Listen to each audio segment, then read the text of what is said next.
So let me welcome all of you and thank you for joining us this afternoon.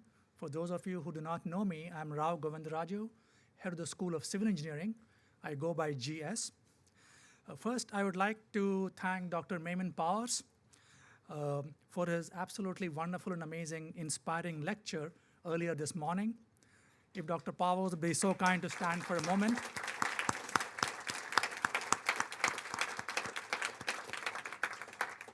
I would also like us to applaud and recognize him and his family too, for all that they have done and continue to do for Purdue. I'd also like to welcome our honored guests, the members of the Chicago Six, who founded the National Society of Black Engineers, as well as surviving spouses, Ed Coleman,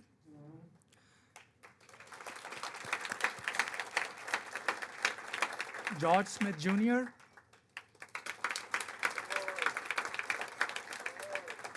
Emma Kirtley, wife of Stan Kirtley,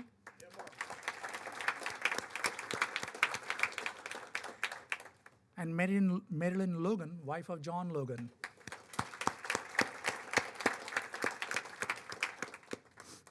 I apologize. Some of these names I may not pronounce properly. I'd also like to recognize our senior Boilermaker administrators who joined us today. Jay Ackridge. There you go. And Alisa Rolock.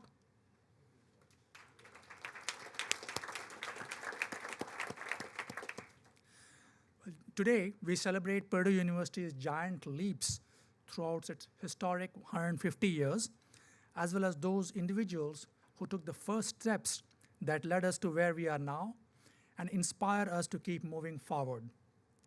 One such incredible person in Purdue's history is David Robert Lewis. 125 years ago, in 1894, Mr. Lewis took that first step and became the first Black graduate of Purdue University in civil engineering. Today,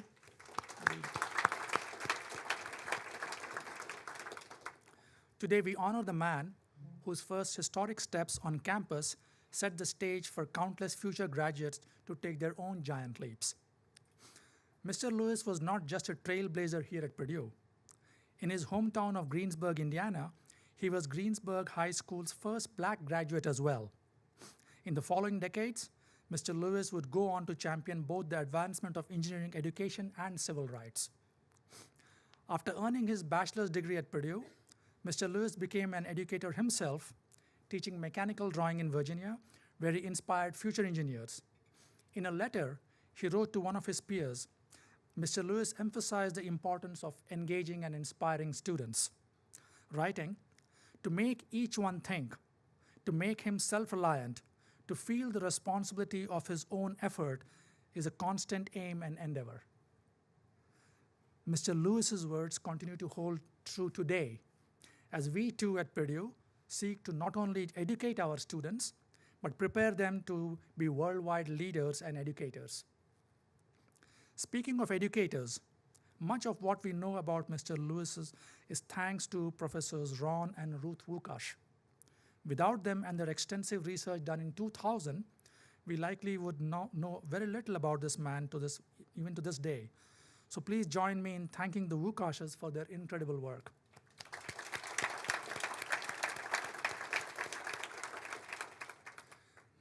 And last but certainly not the least, I would like to recognize and thank David Robert Lewis's great niece, Hulda Moore, and her family, who traveled from Indianapolis to join us today. So please join me in extending our deepest appreciation to Hulda and her family, and great uncle David Robert Lewis. Once again, thank you all for celebrating David Robert Lewis's life and legacy with us today. And now please join this video. Please enjoy this video showcasing the historical perspective of African Americans in engineering at Purdue. Thank you.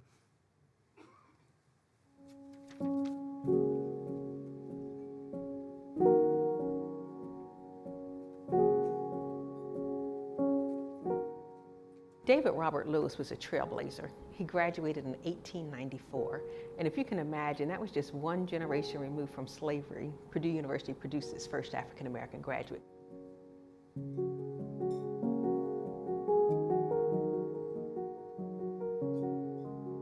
And since that time, Purdue University has really grown as an institution, not only in terms of our facilities, but also in terms of our commitment to diversity. During the late 1960s, many predominantly white campuses throughout the United States began to accept and enroll African American students in greater numbers, and Purdue was one of those institutions. I started in 1966 as a freshman. I told my father I wanted to be an engineer, and he had the wisdom to introduce me to 3 African American engineers. One did go to Purdue, majoring in civil engineering. He shared with me that he could not live on campus. He had to be back across the river by sundown every day, back into the black community. But the most interesting thing is he said this in a somewhat of a matter-of-fact way, that he accepted it, and he graduated in 4 years. So that became motivation to me, that every time I felt that the university was too hard or the classes were too difficult, I remembered him and said, well, if he can graduate in 4 years, you're living on campus, you can go to the library, you can do all the things you need to do in order to finish your degree. What's your problem? And that gave me motivation to continue on when things appeared to be very difficult for me. When they arrived at Purdue University in the late 1960s, it was in the midst of the civil rights movement, so there was not much that was representative of African American history, art, and culture. And the students staged a silent protest and presented a list of demands to the university.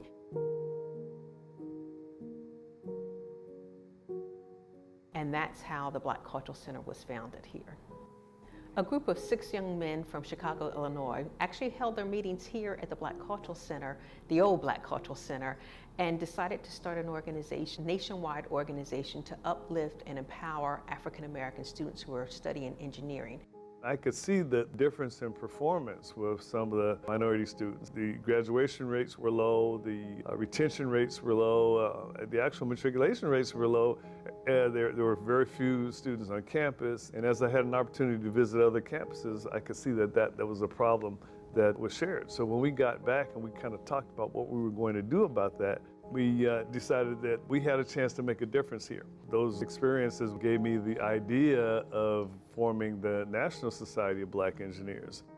All the 6 of us did was plant a seed, and then we graduated. And others behind us watered that seed, and they nurtured that plant, and they grew. Now there's a whole big tree called the National Society of Black Engineers.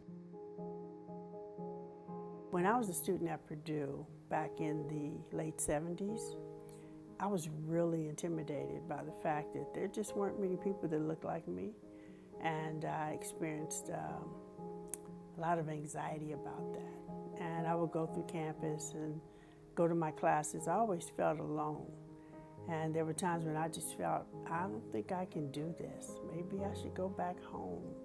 It wasn't so much academic as it was the social pressure and being isolated. And I remember I went through the civil engineering building, and I looked up, and there was a picture of this African-American male.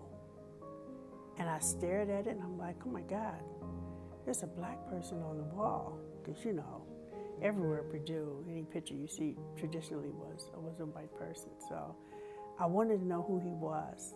And it was David Robert Lewis. And when I saw that he graduated in civil engineering, immediately I began to weep. And I just felt, not only did he graduate, but someone put his picture in a prominent place on the wall, and I stood there like a kid and just wept. And the energy that I got from just seeing the picture and realizing what he must have gone through in the late 1800s, coming from Greensburg, Indiana, and he survived it. Certainly, if he could survive it, I could. And he should forever be remembered at Purdue.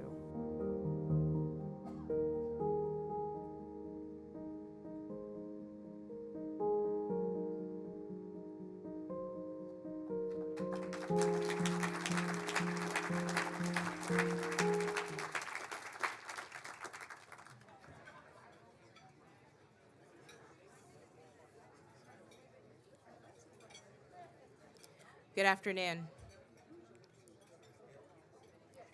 and welcome. My name is Robbie Williams, and I am a senior in mechanical engineering.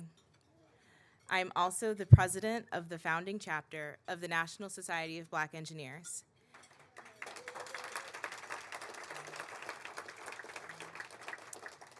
And as such, I would like to thank you for joining us as we partake in this historic moment. When I was first informed that we would be rededicating the Nesby Key, I was ecstatic to be standing president during such a pinnacle moment of Nesby history. However, a small fear came over me about the thought of speaking in front of 30, 40, or this many people. So I was relieved at first to find Dr. Harris's name as speaker and not my own on the tentative program schedule. I really thought I was off the hook. I thought it was unlikely that I would have to come up with some captivating narrative about my journey. Well, it's also unlikely that a Black woman would be in engineering. And yet, here I am, delivering a speech, and also 12 credits away from earning a degree in mechanical engineering.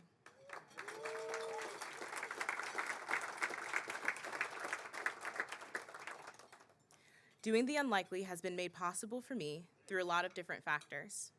The support of my family, the resources here at Purdue, and most uniquely, the Minority Engineering Program in the National Society of Black Engineers. These two programs, though they often act as pipelines for one another, have impacted my life in a number of different ways. MEP has created a family here at Purdue away from my own, and has brought me into a community of individuals whose support, drive, and unconditional love push me to become a better person. MEP offers a safe space for students to grow their confidence, escape harmful stereotypes, and take advantage of invaluable resources such as tutors, textbooks, and a somewhat quiet place to work. Nesby, on the other hand, has repeatedly pushed me outside of my comfort zone. Whether it's working with corporate recruiters, leading an executive board of 30 members, or even publicly speaking, you could say that Nesby has successfully made me comfortable being uncomfortable. It has developed aspects of my character that I didn't even know needed to be developed, and it has made me the person that you see today. As one of the largest student-run organizations in this country, Nesby's reach extends beyond just the walls of higher education, but also into the classrooms and neighborhoods of kindergarten through 12th grade students. The Pre-Collegiate Initiative Program fosters connections between current engineering students and K-12 students, allowing them to show their younger counterparts that engineering is possible for them too, to show that the unlikely is possible. Both MEP and Nesby mean the world to me, and it is truly amazing to see how quickly each can evolve and grow.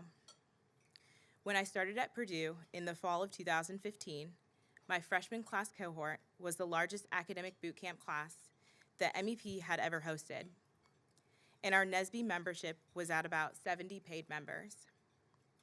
Today, all three of the following boot camp classes have surpassed my ABC class in size, and our Nesby membership has more than doubled, now to 151 paid members.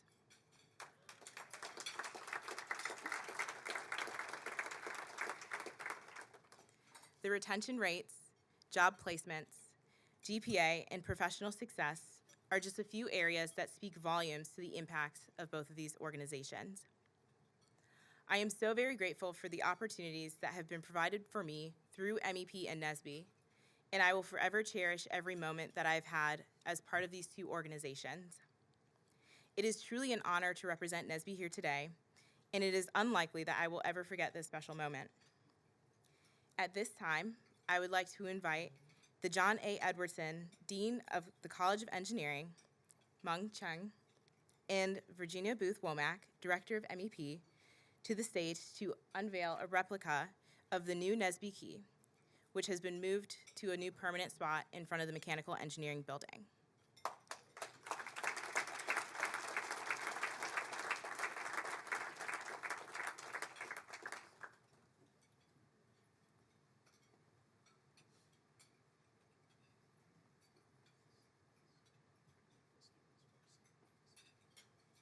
This is a replica. And mechanical engineering has the real rededicated key. One, two, three.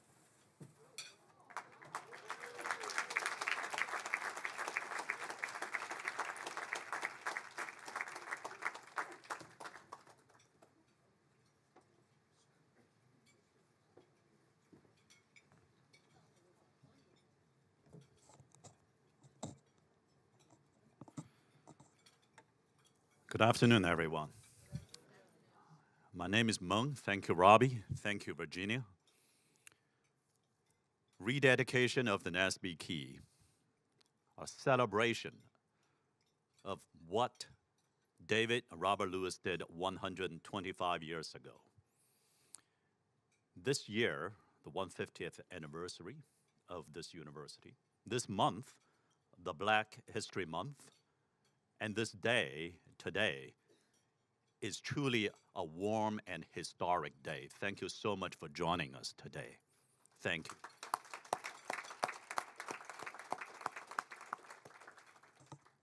Now, it doesn't hurt. So happens the venue is also where you can still hear the cry of the Buckeyes from the Ohio State from 3 months ago.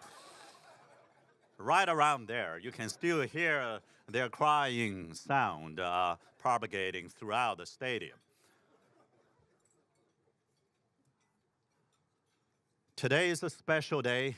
It's a historic day. It's a day of gratitude and pride. It is a day of remembrance, and it is a day of hope and renewal. This morning, we heard from Dr. Powers the moving speech celebrating not only the life and legacy of Lewis, but telling us the stories, well, truly the lives lived by so many African Americans in this country. Thank you, Dr. Powers. We are so grateful for everything that you've done for Purdue and for everyone. If you think about what a special place Purdue is, and I would urge all of us to think that the promise of a land-grant university is not complete until the opportunity of education flows like water to everyone.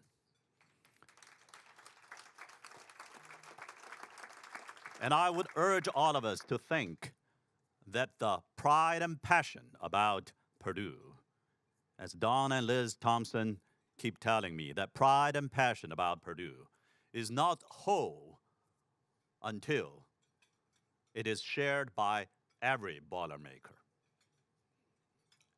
And we'll urge all of us to think that the responsibility to society by Purdue College of Engineering cannot rest until that access and success is provided to everyone independent of his and her color.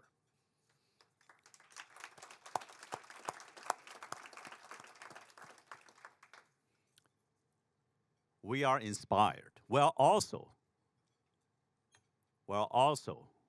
proud and grateful for so many who have worked so hard,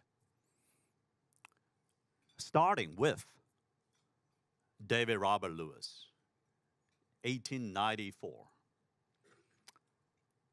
with the founding of Nesby, 1975, first graduate student and then professor, Arthur Bond, and the Chicago Six, to all 7 of them.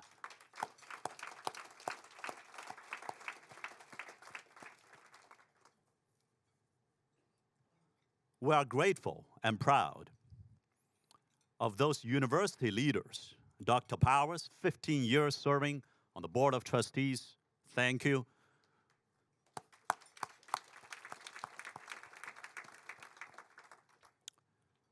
To Don and Liz Thompson, couldn't be with us here today. We were talking regularly. I was in the Chicago reception they kindly organized just a few months ago.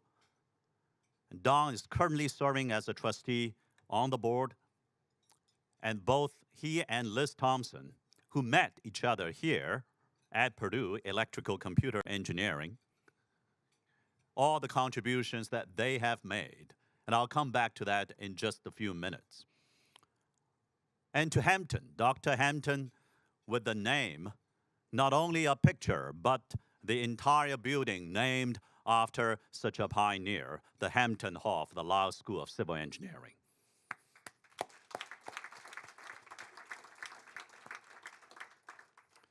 We are also proud and grateful for the leadership of so many alumni and students.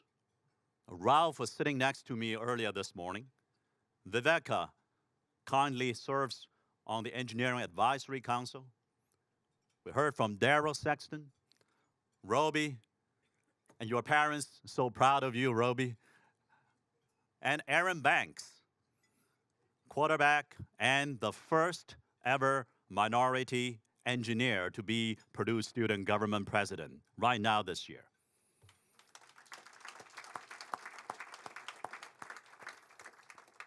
Amazing, amazing individuals. And I keep asking Aaron one question. Aaron, do you ever sleep? As an engineering student at Purdue, we know it's tough. As a quarterback, I suppose it takes some time to be trained up, and as the president of Purdue Student Government. So proud of all of you. And we are so grateful and so proud of Marion and Virginia. Virginia, Daryl, all of you, thank you so much.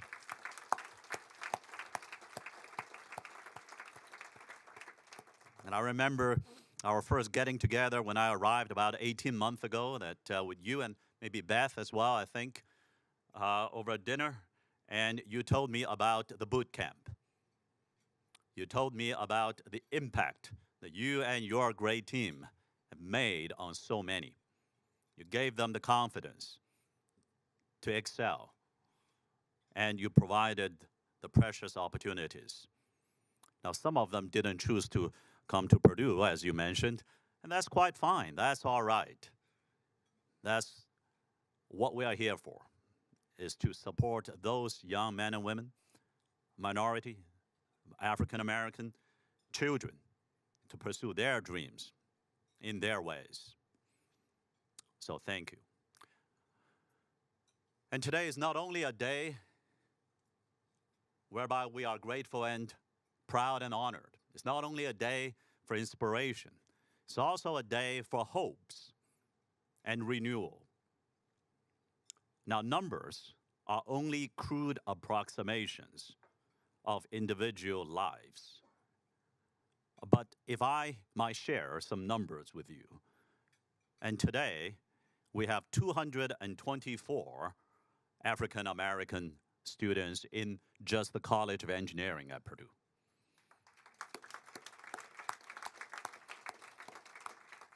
Roby, I compared my number with yours for NSBE fee-paying members. I think maybe a little over 100 of them should consider to become the fee-paying members as well to NSBE. I'm sure they benefit from many activities that you and your team organize throughout the year.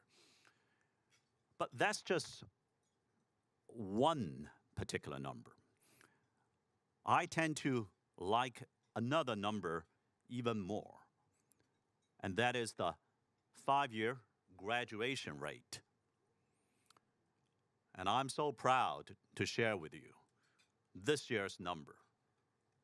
Now, we're looking back from 1894 to 1975, April 12th, the day that NSBE was founded, to 2019, when we have the graduation data. For the first time ever, I'm proud to tell you that the minority engineering graduation rate is higher in the College of Engineering at Purdue than the average aggregate number.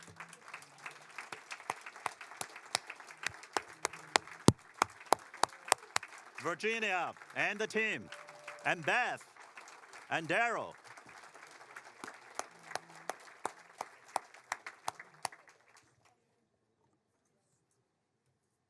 Thank you. And of course, the hard work. Dr. Powers, you said, the virtue of hard work, the hard work of those minority engineering students. They did it, and we keep doing that. I'm also so delighted to share with you a second piece of news. Well, it's been out there for a few months now, but, well, it never gets old in me. And Don and Liz Thompson, as I mentioned, I'll come back to Don and Liz. They gave a $1 million gift to minority engineering program last year.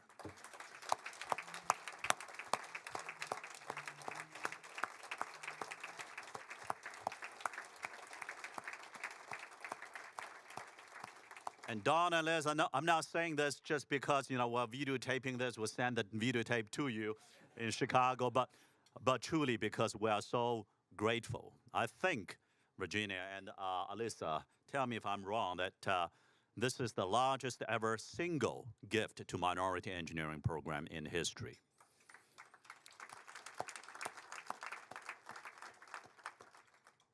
And the university, including the College of Engineering, provided a matching to further amplify the impact to the future generations of African American students here.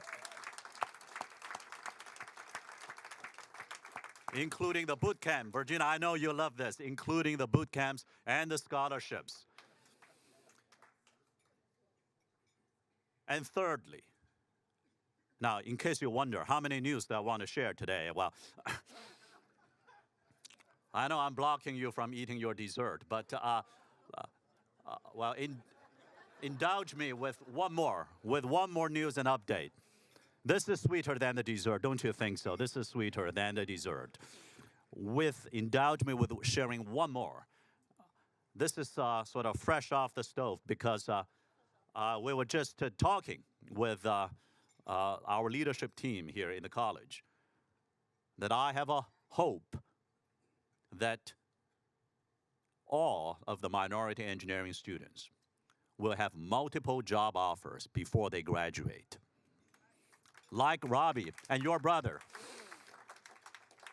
And to do that, we will redouble our effort in the years to come to urge our co-op program, our internship program, to make sure that all those minority engineering students will have the opportunity to run the co-op, go through internship, and go through all kinds of coaching that's needed to succeed in today's interview world and get multiple job offers before they graduate. All of them, I hope.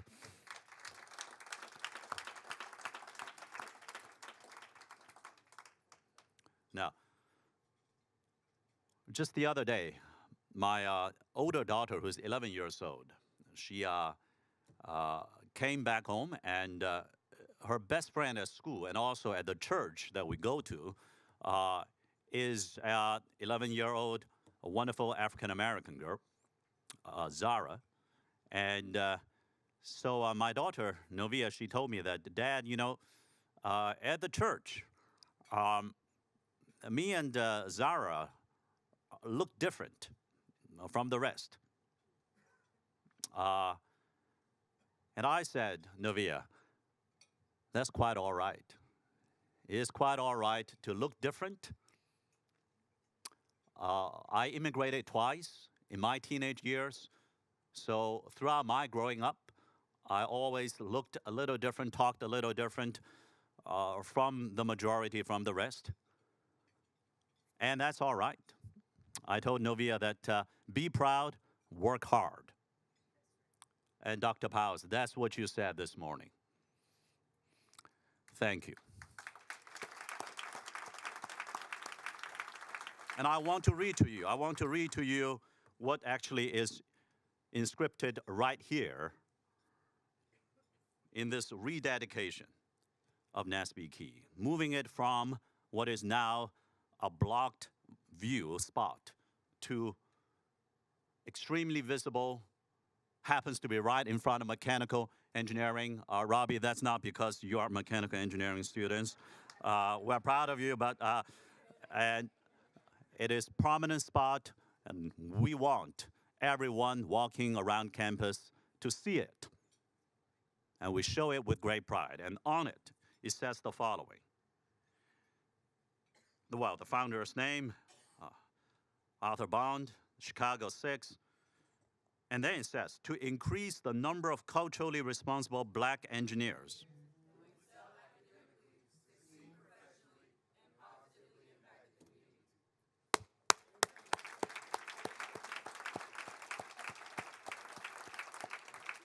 Well, I was checking. Actually, you got all right, yes.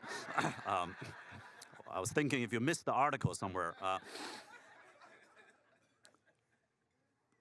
Boy, you know, this is a special year, this special month. As said, that we celebrate Armstrong 50th, walking on the moon. We're going to celebrate Women Engineering Program, the nation's first, again, 50th anniversary, later next month. And today, such a warm, special, historic day, as the last line said on the inscription, dedicated to a better tomorrow. That's what NASB founders said, dedicated to a better tomorrow for all of us. And Dr. Powers, no more walking along back to the other side of the river. We're all on one side of the river together.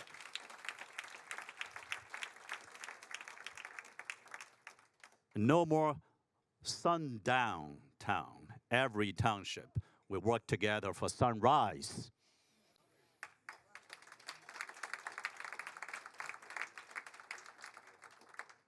And a better tomorrow for African American students, for students of different skin colors.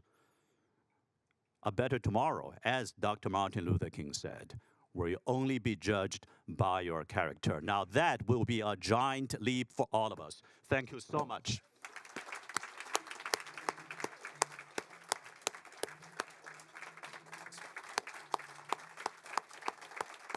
Thank you. Thank you very much. Thank you. Thank you so much. Now, may I ask the NASB founders and family and today's leadership to come up together and take a group picture for this historic day. Please, come on. Let's join us here right around the replica version of the NASB key here. Families, founders, leaders today, please.